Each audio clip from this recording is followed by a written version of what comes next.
This is Sue Perez, also known as Mrs. Micawber, and I'm here to talk about live loop stitches.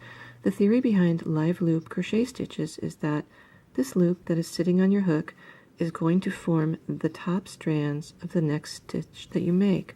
When you pull up a loop, then you yarn over and draw through both loops, as in this single crochet.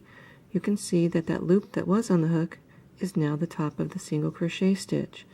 Therefore, it should be possible to make a series of partial single crochets, leaving the top loops on the hook and hooking them up after the fact. And it is possible. Those last 3 stitches are identical to standard single crochets. All that I did was leave that last loop sitting on the hook and hook it up afterwards. Any crochet stitch can be made a live loop stitch by simply stopping one loop short so that you have an extra loop left on the hook. So for a slip stitch, you would pull up your loop but not pull it through. For a single crochet, you would insert hook, pull up a loop, pull through one loop on the hook, not through 2. For a half double crochet, you would yarn over, insert a hook, pull up a loop, and pull through only 2 of those loops on the hook. For a double crochet, you would yarn over, insert the hook, pull through 2, then pull through 1. And in each of these stitches, we have stopped one loop short of completing our stitch. So slip stitch, single crochet, half double, and double crochet. Of course, I'm using American crochet terms. I'll now remove the hook, and one at a time, hook those loops together to complete our stitches. And once again, we have slip stitch, single crochet, half double, and double. And all we did was leave the last loop unworked on the hook and hook them up after the fact. One of the most exciting things about the concept of live loop crochet stitches is the realization that if you can delay the completion of a stitch, you can do something interesting in between stitches. In this case, we're going to make a cable.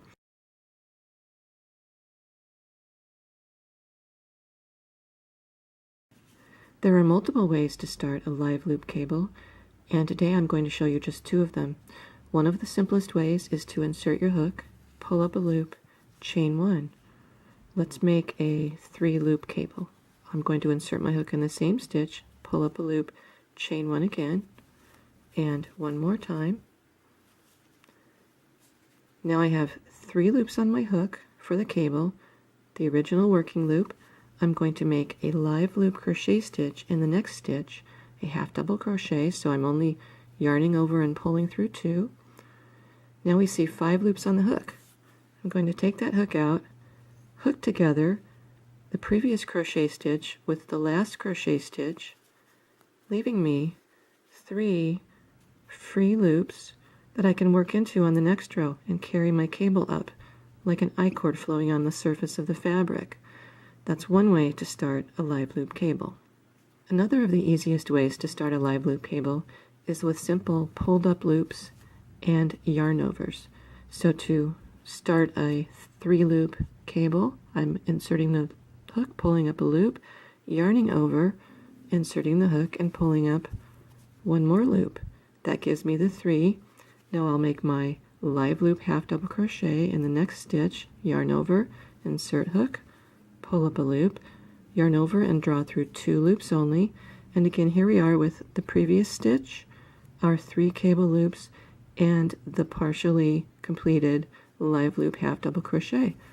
I'll pull out the hook, hook up just the 2 crochet stitches behind the loops, and again I have 3 loops that I can work into on the next round. Let's do a few more regular crochet stitches. I want 4 half double crochets between my 2 cables. The loop that passes behind my cable loops is the top of the next stitch. So I now have 1, 2, 3, 4 half double crochets. Now I'm going to pull up 3 more loops. pull up a loop, and I'm going to yarn over and pull up another loop for my next cable.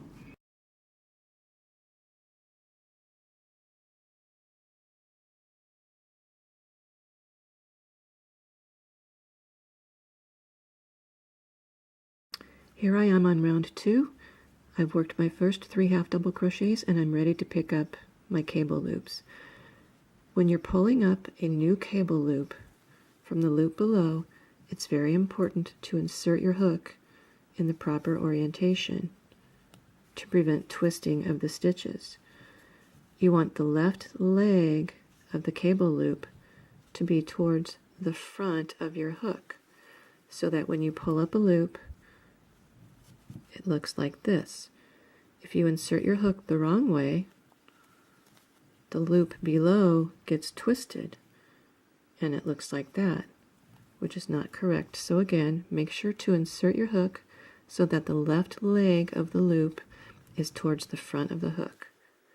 After you have picked up all your cable loops, make a partial or live loop half double crochet, and don't forget that the stitch that passes behind the loops counts as a stitch.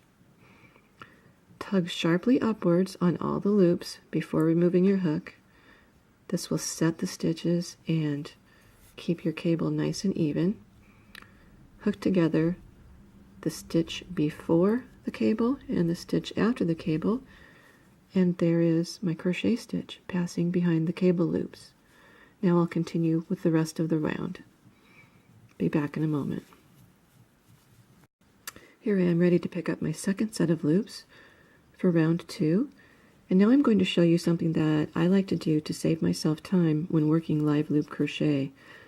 I'm going to pick up my loops and then pick up the rest of this segment all at once. So instead of working just one live loop half double crochet after my cable, I'm going to work all 3. As you can see, this means that I have lots of loops stacked up on my hook. The first loop is the original working loop, the next 3 are the cable loops that I picked up, and the last 3 are the live loop half double crochets.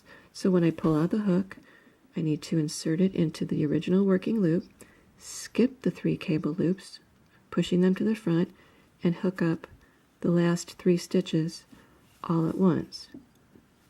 I like to do that as I feel it saves me a little time.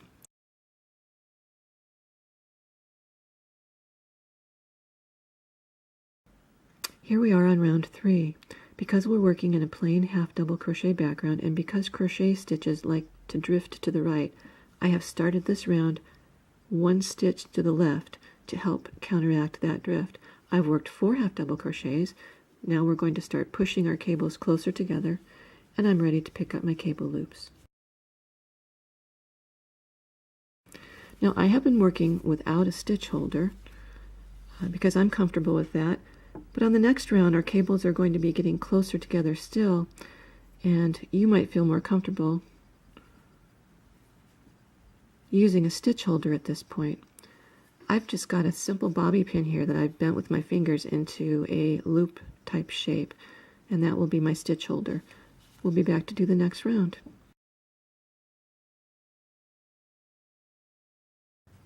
Here we are on the next round. I've worked 5 half double crochets, and now we're going to work our 2 cables right next to each other with 0 stitches between them. Each of our cables is moving inwards 1 stitch at a time towards the center. I found that if you try to move your cables more than 1 stitch to the right or the left in any single row, they can get distorted. So moving them inward 1 stitch at a time, and then again outward 1 stitch at a time after we finish our cross, will keep our cables smooth and help them to stay the same size as the stitches around them.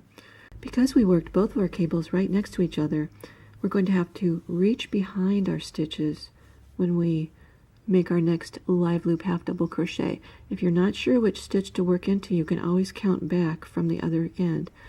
And I know that I need to work in the 5th stitch back, so I'm going to count back 5 stitches,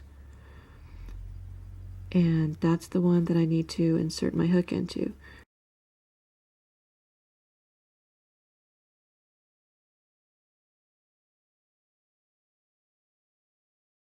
Here we are on round 5 and we are ready to cross our cables.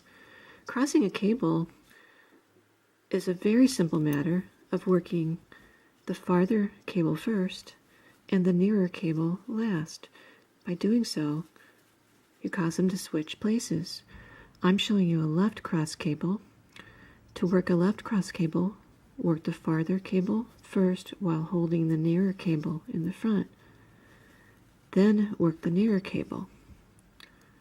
It's called a left cross cable because the cable that is on top after the cross is the cable that is curving left. If you wanted to work a right cross cable, you would do the exact same thing, only you would hold these cable loops behind the other cable loops. That would bring this cable to the top.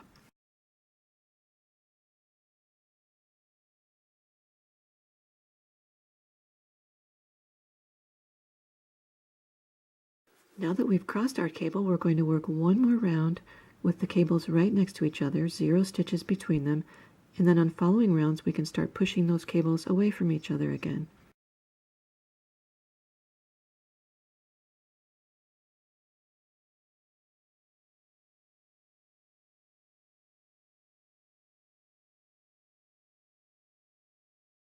Here I have worked my cable back up to 4 stitches between the cables.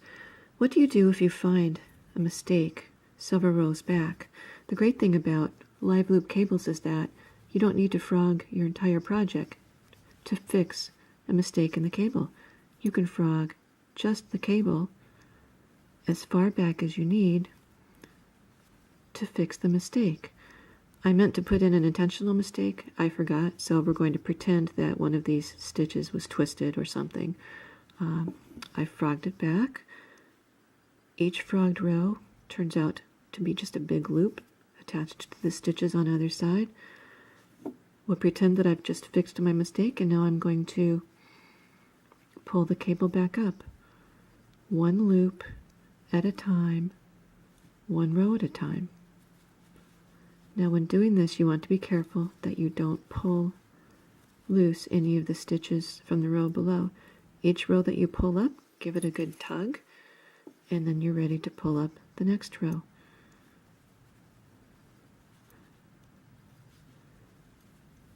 The live loop crochet cable is really just like an I-cord that runs over the top of the fabric while being connected to it on either side, which is what makes it so flexible, so interesting looking, and so easy to repair. What do you do when you've reached a point in your project where you'd like to end your cable? Well, there are more ways to end these cables than there are to start them, so I'm just going to show you one way. I'm going to treat it as I would a half double crochet and just yarn over, insert my hook through all the loops, pull up a loop, and then pull through all the loops on the hook. I've now tied off all of those live loops, and I'm ready to work the next stitch. Most ways to end a cable are variations of the same theme. The main thing to remember is that you need to secure those loops so that they can't run free. And again, there are so many ways to do this that I can't even begin to go into them all. This is just one way of many. I would encourage you to experiment and find the way that works best for you and for your project. So this is our live loop cable featuring live loop crochet stitches. I'm Sue Perez. Thanks so much for watching. Happy crocheting and happy cabling.